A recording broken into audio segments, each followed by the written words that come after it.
Normalmente, quando nós falamos da história do Brasil, nós temos uma classificação tradicional, que seria mais ou menos assim. De 1500, do dito descobrimento do Brasil, até 1822, nós chamamos de período colonial brasileiro. De 1822 até 1889, o período imperial. E de 1889 até os dias atuais, o período republicano. Mas, na verdade, existe um pequeno período no início da história do Brasil em que não houve colonização. De 1500 até 1530, Portugal não teve grande interesse em ocupar e colonizar o território.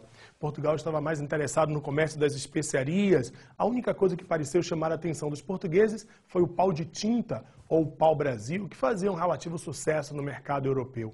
Mas a partir de 1530, com a expedição de Martim Afonso de Souza, se inicia a colonização brasileira.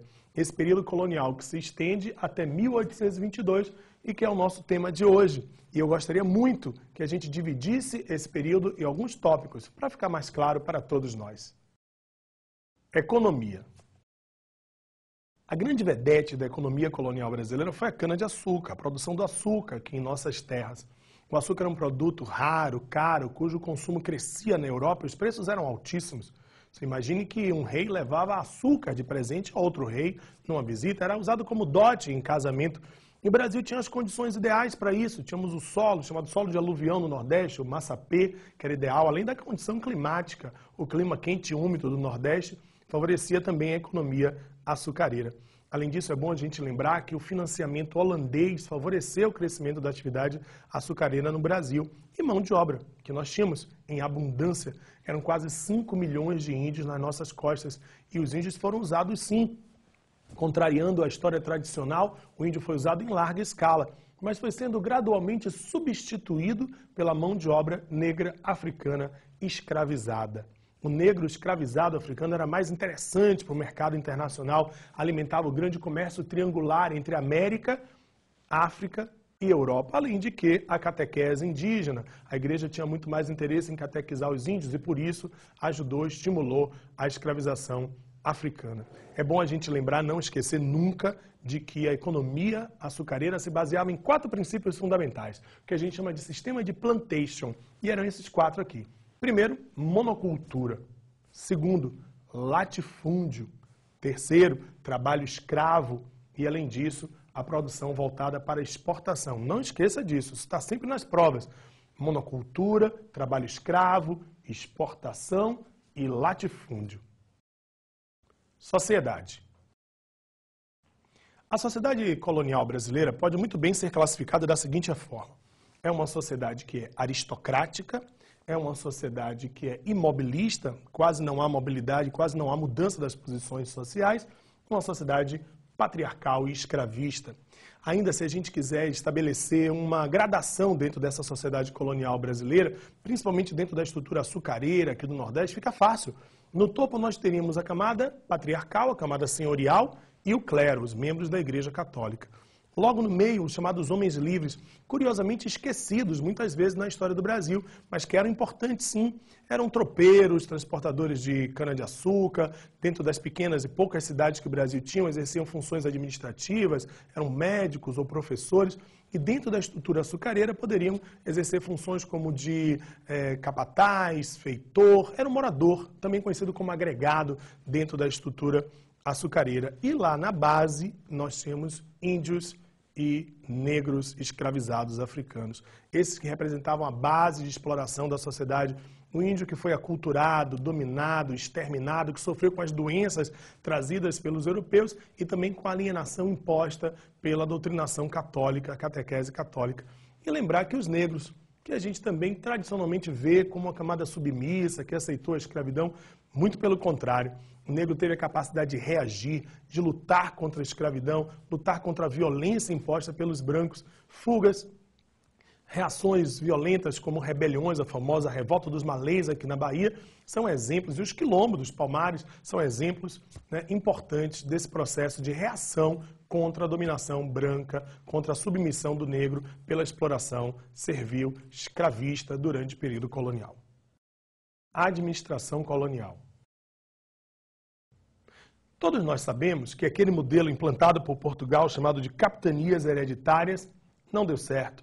O isolamento das capitanias, a distância em relação à coroa portuguesa, a dificuldade na relação com os nativos, tudo isso fez com que Portugal, em 1549, mais precisamente em março de 1549, mandasse para cá o Tomé de Sousa, primeiro governador-geral do Brasil. Ele trouxe consigo o regimento geral, primeiro conjunto de medidas do Brasil colônia, trouxe também consigo as principais funções administrativas da colônia. O ouvidor-mor, responsável pela justiça, o capitão-mor, responsável pela segurança, e o provedor-mor, responsável pelas finanças da colônia. Na verdade, Tomé de Sousa trouxe consigo também a responsabilidade de fundar a primeira capital portuguesa nas Américas, a capital da colônia, da América Portuguesa, e para isso foi escolhida a cidade de Salvador. Salvador tinha todas as condições ideais. Primeiro que estava exatamente no meio da estrutura colonial portuguesa. Além disso, a gente sabe também que Salvador tem excelentes condições de tropicalidade o ano inteiro. Além disso, a famosa Baía de Todos os Santos, águas abrigadas, o que favorecia as embarcações, os portos naturais, e a cidade em elevação, chamada cidade em Acrópole. Acro, a gente sabe, quer dizer cabeça, pole quer dizer cidade, uma cidade elevada. Isso facilitava imensamente o papel de segurança, fiscalização e, principalmente, circulação de mercadorias que interessava ao grande comércio colonial, grande comércio mercantilista da época. Aliás, é sempre bom a gente lembrar também que dentro dessa estrutura administrativa existiam os chamados homens bons.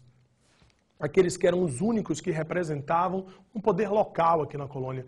Lembre-se que esses homens bons eram os ricos, homens brancos, livres, que não praticassem trabalhos manuais, e eram eles que faziam parte das chamadas câmaras municipais, principal elemento do poder local em torno de uma estrutura administrativa em que predominava a administração portuguesa. Formação do território. Eu sei que todos nós estamos muito acostumados, desde lá do fundamental, com esse mapa do Brasil. Mas saibam que ele nem sempre foi assim. Na verdade, a forma que o Brasil adotou tem a ver com os vários acordos que foram firmados entre Portugal e Espanha. Desde lá, mesmo antes da descoberta do Brasil, Portugal e Espanha já andavam brigando sobre o território brasileiro. Primeiro foi a bula intercoetera, ou coetera, ou cetera, que estabelecia que tudo que estivesse a partir de uma linha imaginária, criada a partir de 100 léguas da ilha Cabo Verde, tudo que estivesse a leste pertenceria a Portugal. Tudo que estivesse a oeste pertenceria à Espanha. Portugal percebeu que ficou mal nessa divisão e um novo acordo foi feito, chamado Tratado de Tordesilhas. Esse Tratado de Tordesilhas saía de 100 léguas para 370 léguas, ampliando assim o território português, incluindo uma boa parte do Brasil. Mas imaginem, vocês acham realmente que o Brasil ficou com essa forma daqui? Claro que não. O que fez com que o país se expandisse e evoluísse seu território até a forma que ele tem hoje foram vários fatores. Primeiro, as atividades econômicas foram muito importantes. No norte do Brasil, por exemplo, usando a bacia hidrográfica do rio Amazonas, foi muito importante a busca das chamadas drogas do sertão. O papel que os índios tiveram foi muito importante. A pesca também no norte foi muito fundamental. No Nordeste brasileiro, foi muito importante a ação da pecuária. Lembrem-se que o litoral nordestino estava quase todo ocupado com a atividade açucareira. E a pecuária acabou ajudando na penetração do território. Por isso que na época se dizia sertões de dentro, sertões de fora. Essa ocupação foi importante. Mas eu queria aproveitar para lembrar você 3 coisas que você não pode esquecer sobre pecuária brasileira. Primeiro, ela ajudou na formação do território nacional. Segundo, a pecuária era uma economia subsidiária da economia açucareira. E terceiro, ela se utilizou bastante da mão de obra livre, mais do que a economia açucareira. Mas embora as atividades econômicas tenham sido importantes, a gente não pode esquecer do sertanismo. Nós tivemos 3 tipos de sertanismo no Brasil. As entradas, que eram expedições oficiais, normalmente organizadas pela coroa portuguesa. As bandeiras, que eram expedições particulares, principalmente saídas da Vila de São Vicente, do estado de São Paulo, onde a economia no litoral não ia bem, eles buscavam riqueza no litoral, do litoral para o interior do Brasil. E as monções, que eram expedições fluviais, que usavam os rios permanentes do sul do país, do sudeste brasileiro, para penetrar no território. A soma das atividades econômicas, pecuária, as drogas do sertão, a pesca, somado também com o sertanismo, as entradas, as bandeiras e as monções, deram a gente de presente histórico esse colosso imenso que é o território brasileiro, que nós temos sempre que pensar em preservar nossos recursos naturais, em se utilizar dele com respeito, com atenção, porque esse país merece. Um grande abraço para vocês.